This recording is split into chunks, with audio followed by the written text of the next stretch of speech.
Hello everyone, and welcome back to another video. If you don't know who I am, my name is Paloma, my artist name is Paloma the Peach. I make fun little illustrations and I actually work in a lot of different styles. I mainly work digitally, which is why I am bringing you guys today's updated Procreate process video.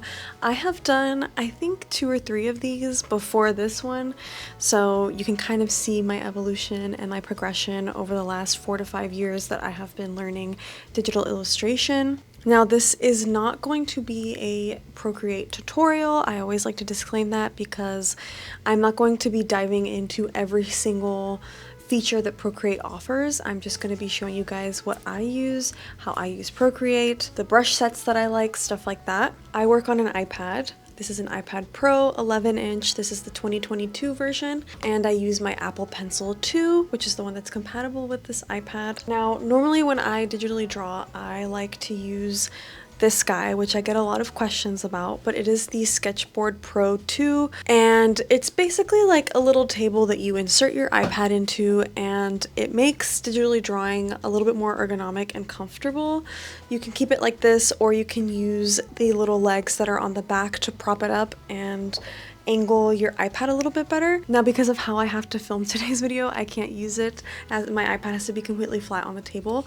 But yeah, I just wanted to update you guys with that because I get a bunch of questions on that, and it's also really comfortable. I personally use it all the time, so I highly recommend. And I almost forgot to mention, but I know I'm gonna get some questions about my little Apple Pencil tip. This little Apple Pencil tip is not an Apple brand tip. This is from Amazon, and it's meant to replicate, I think, like a mechanical pencil or like a little gel pen or something. I like to switch between this one and like the classic Apple pencil nib.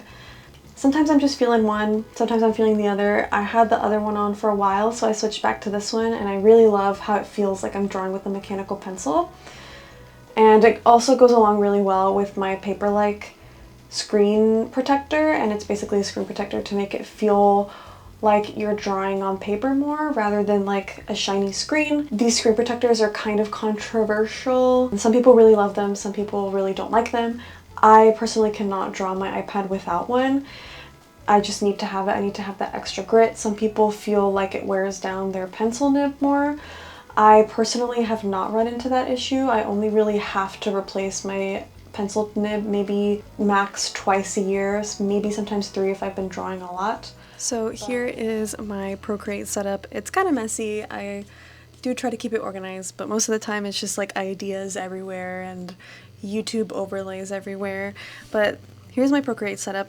And like I said, as you can see, I work in a lot of different styles. But for today, I am going to show you guys my process for like my general cutesy, fun, kind of weird illustrative style. Now let's go over some of the brushes that I use and all of the brush packs that I have. I have a lot of brush packs, as you can see. I have probably like 20 and I used to have a lot more, but I just am a really big fan of trying out a lot of different brushes. I like to keep things fresh and new, especially when it comes to digital art. For me, I have to keep things exciting and like trying out new things, or else I get kind of bored of it. I really love Hey Guidi. She is one of my art friends and she makes really great brushes. Of course, Max U makes really great brush sets. I personally have the oil, watercolor, and retro pack. Shrill Art is another art friend of mine, and they make really good brush packs as well. Retro Supply Co. I have a bunch of them because I am actually an affiliate of theirs, but I was using these brush packs like even before then, especially this Duplatone pack. Like if you ever want to get that comic book-esque look on your work, this is the pack to have. But my favorite has to be the Mr. Marker. I use this one all the time. I love almost all of the brushes in this pack. I also have a few free ones. So this Specs Essential Kit, I don't remember the artist name, but I'll put it on the screen. They have these 3 brushes, and I really love this flat noise brush. It's like a really nice sketching brush. And then this Okami MS Paint brushes are also really nice. I saw Megan Wang show these, and I've been looking for something that's like a little bit more pixely and nostalgic as far as digital brushes go, and this set was free as well. So I enjoy all of these sets. I do have a favorites set here with some of my favorite brushes from these packs, and then some favorites from Procreate. So some of the default brushes that I really enjoy are the Procreate pencil, Peppermint, 6B, Technical Pencil, the round brush. I just edit it a little bit. I'm a big brush guy. I am debating a little bit as to what to show you guys, but I think I'm gonna go with this sketch. I think I wanna develop it and see where it goes. I'm gonna be using a lot of different techniques that I use throughout all of my styles. So yeah, I have my initial sketch here. I always like to change the background color into a different color, at least not like plain white. So I'll pick like a pale greenish or a pale yellow. Now to sketch, I kind of switch between a lot of different brushes, but I think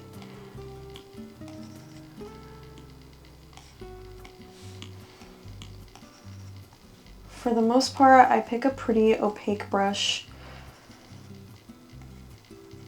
that's really responsive to my movements.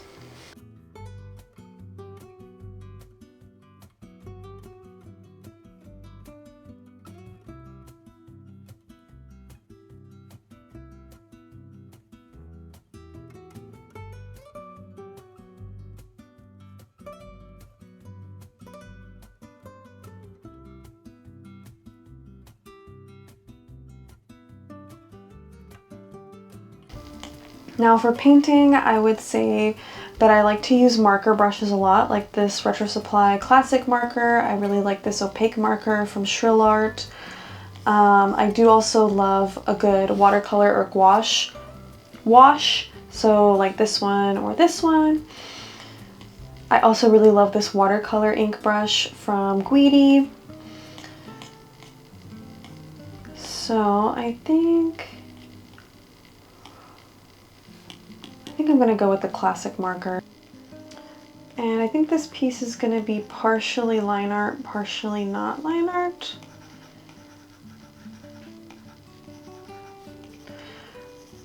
Now something I'm immediately noticing as I'm painting with this is I want a little bit more variety in the coloring. And this is a little trick that I learned a while back. You can click on your brush and you can go to color dynamics, and I like to use stroke color jitter, and I will go to the hue section, and I usually won't go above like 4%. 4% is honestly a lot. So I'm gonna keep it at 2. And then for saturation, I'm gonna go to 1. And all this is gonna do is it's gonna add a little bit of variety in your coloring, so it's a little bit more similar to traditional. And just adds a little bit more interest, in my opinion.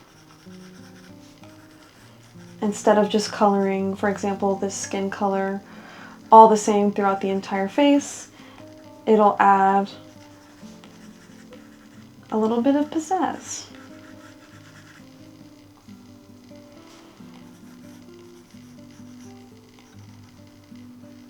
So I really like this marker brush because of how it realistically layers on top of itself like a real life marker.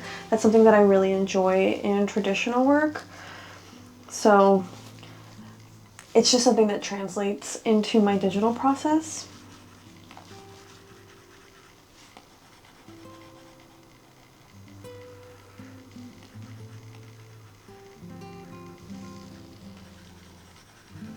A good way to check if your piece is going okay, you can turn off the sketch layer from underneath. That's what I do just to make sure it's looking how I want. Now I'm gonna layer in some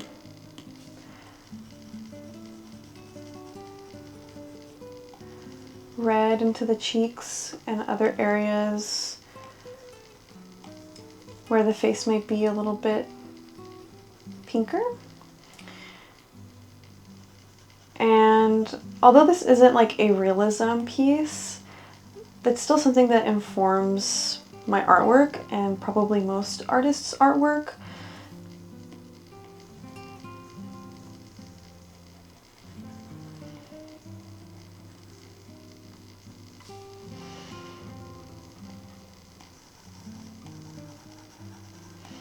And then it's a little bit harsh, so I'm just using the skin color to kind of blend it with the same brush. And I'm not super committed to the shape of anything because as I start painting around this main shape, I'll start kind of like carving away at it. And I am working all on one layer. This is not always the case when I work in Procreate, but if I'm doing a piece without line art and that is painterly, such as this one, I will work all on one layer, and if I feel like I'm taking a little bit of a risk, I'll just open up another layer to test something out. If I don't like it, I can just delete it. Okay, I feel like I'm not loving the hair shape. So I'm gonna sketch something out really quick on another layer.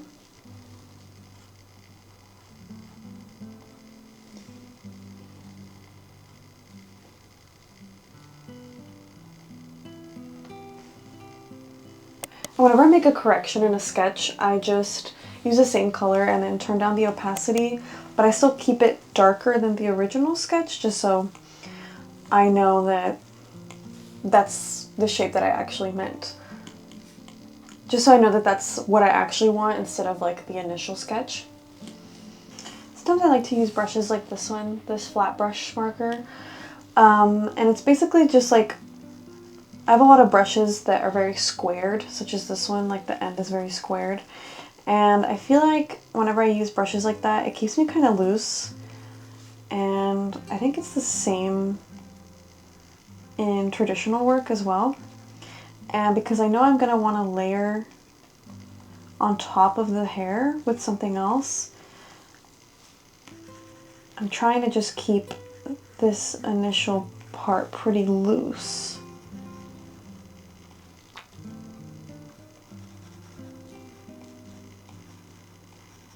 At this point, I'm kind of feeling adding a background color. That's something that I do pretty often, and I didn't want to do it this time, but I think as I'm getting everything together, I am gonna add one.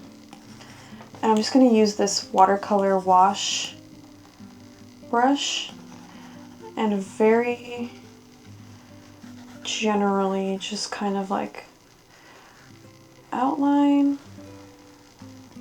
and then fill in. And this kind of helps keep your whole piece cohesive, so you can pick a color that you feel you want to put throughout the entire piece, I think. I don't know if I want this pink or this tealish color. I think I'm going to keep this tealish color and then later on I can change it. I think I need to decide what I'm going to put in her little brain. And I have no idea. Well, since her earrings are going to be fish, I kind of want to put snacks in her little brain, which this is perfect because then I get to show you guys a little bit of my inspiration process. So I use books a lot as sources of inspiration and reference, and I recently got these Japanese snack books. So I think I'm gonna try to look for like something so I can get inspired by the packaging. Maybe a little drink. I like this little tomato juice can. I'm gonna run through some different sketches and then we'll see what I pick.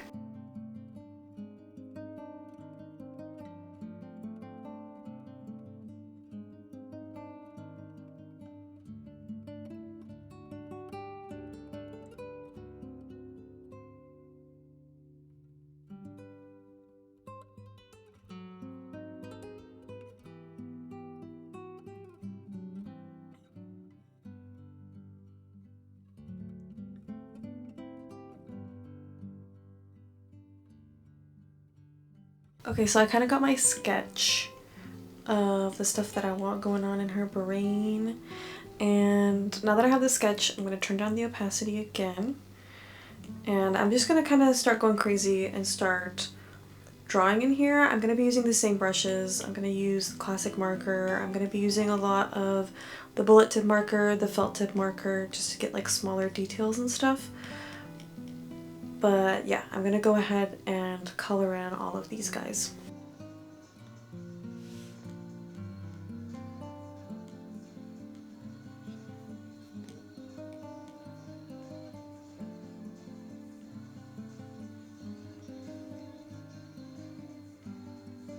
Now, because I'm using a marker brush, that means that I can layer colors on top of others without them being completely opaque if I keep my pressure light, which is really nice because I think, again, it adds a little bit of dimension.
Okay, so I have all my little guys in her brain nice and drawn.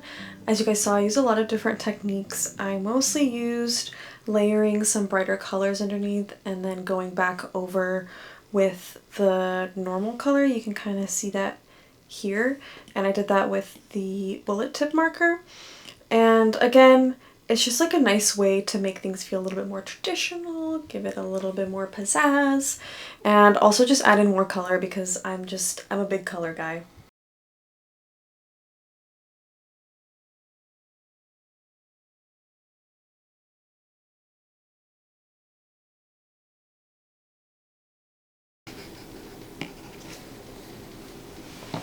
Okay, so I have filled it in, and I don't like doing these fill-ins super perfectly. As you can see, I left a little bit of gaps.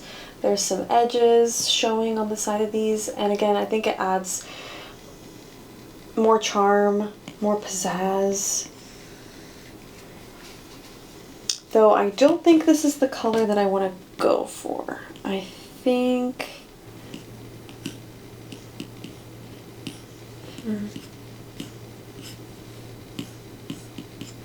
I don't know yet, but we'll see. I think I have to get the hair, like the final hair color colored in before I can pick this color. That way I can kind of see how everything is contrasting.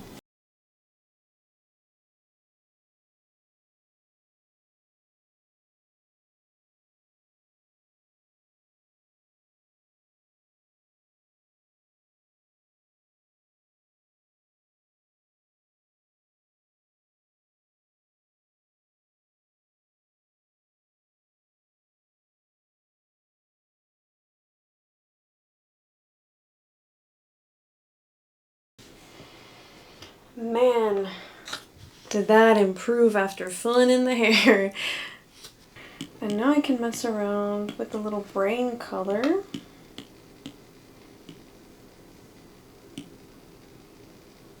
Okay, I think I'll keep that for now, and then I'm gonna do something to the edges to kind of help blend a little bit, because I feel like right now it's a little bit too harsh.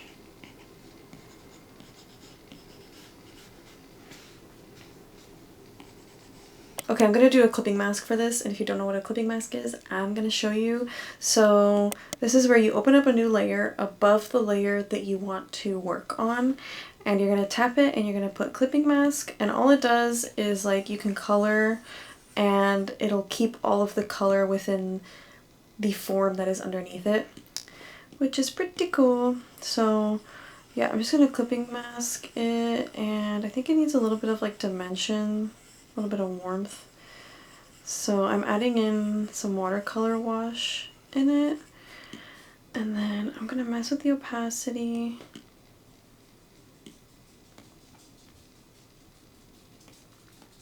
Yes, I like that a little bit better. And then with the edges, I just turned the layer into a color burn layer. And these layer modes essentially just change how your layer blends with the layer under it and above it. So you can kind of go through them and mess with them, see what they do. I love how I said that I was working on one layer, but ended up opening up a bunch.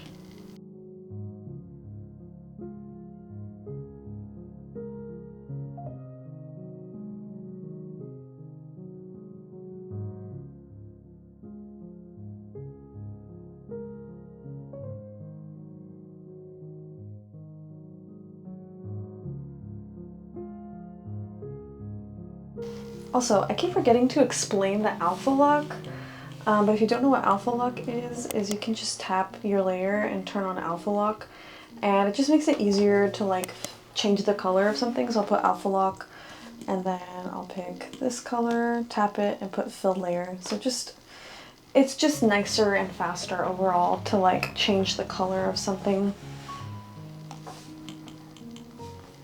And it looks like I need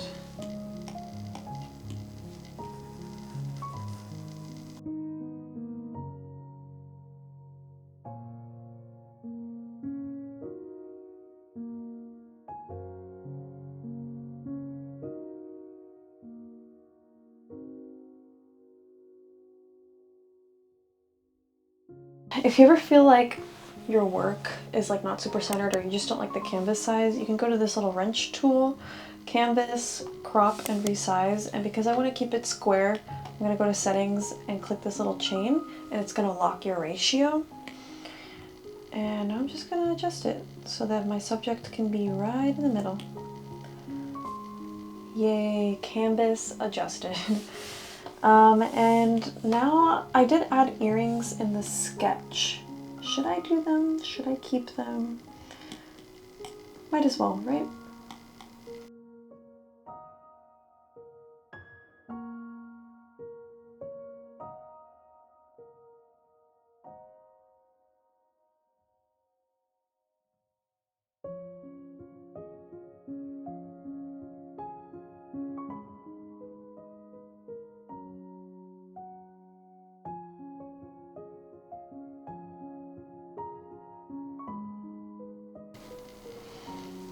Okay.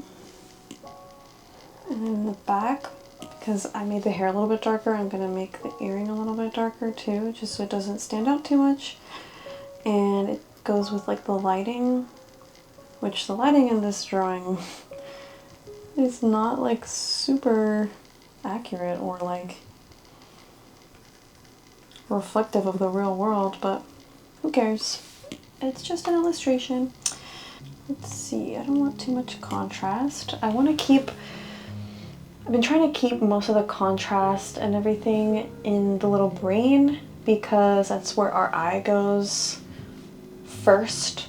That's how you get somebody to look at something first, and also like concentrate the focal point is like upping the contrast. So because I don't really want the earrings to be like a big focus, I want to keep them low contrast. I don't want to put in a lot of detail. Okay, and because of that, I'm gonna choose a not so dark color to add in detail. Okay, so we are reaching the end. Now I am going to experiment with different background colors to see what I want to paint. Well, actually, I'm gonna keep my background color and I'm gonna paint around it, and then I can start experimenting with what I want to keep my background color as. And I'm just using the flat brush marker, and I'm making it really big to avoid being too precious about the edges. Again, like I said, I like to leave the edges a little bit showing, some of them like accidentally covering up some of the subject. Okay, so we have that laid down. Oh, I of course put it in the wrong layer. Now that I have it, I'm gonna alpha lock it, And I'm gonna start just playing around with different colors. I have no idea what color I want the background to be. So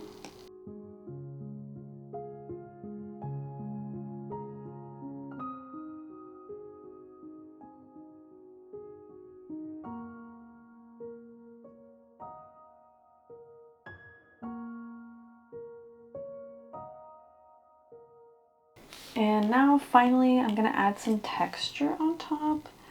Okay, I'm gonna play around with this halftone. I always like to use the 30% rough halftone from the Retro Supply pack. And I'm just gonna grab it in this like peachy red color and just mess around with like putting it places. I think it adds like some fun little dimension.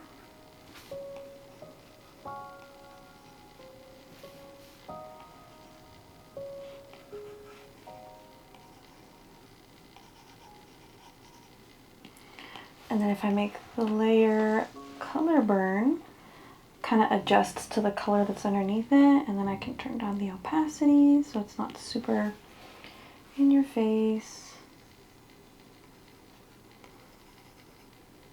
I'm gonna put it back here on this piece of hair. Turn down the opacity a little bit more. I want it to like barely show. And then I also have this Max U paper hot press. I think it's from the watercolor set. And I'm gonna lay that color down. I'm gonna choose like this warm gray, or this like warm grayish brown. I'm gonna put it all over on a separate layer. And you can already kind of see the texture. But I'm gonna play around with layer mode, and I think I'm also gonna make it color burn, just so it can kind of like stick to the color that's underneath it. And now you can see the areas where I put like the halftone. It's really delicate, just like adds in a little bit of texture. I'm gonna turn the opacity up a little bit.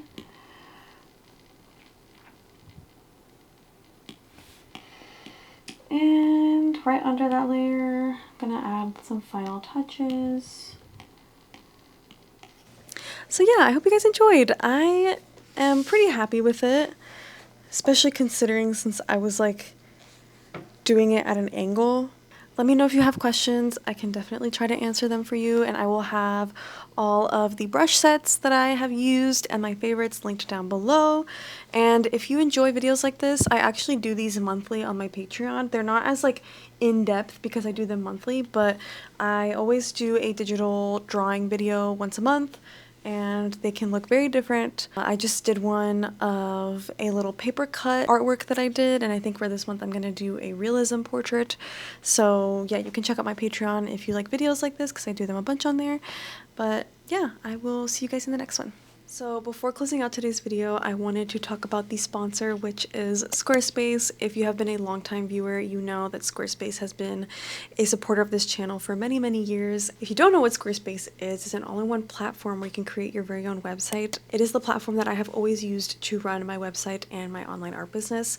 And I just recently did a whole website makeover with their new Fluid engine, and I feel like I was able to customize everything to get it to how I want and match my brand exactly. I'm in love with my website. It's the website of my dreams. I also have my portfolio there, and of course the commerce tool takes care of all of the businessy aspects like orders, inventory, customer data, all that good stuff. So if you're interested in Squarespace, you can go to squarespace.com and get a free trial, and you can use my code for 10% off your first purchase.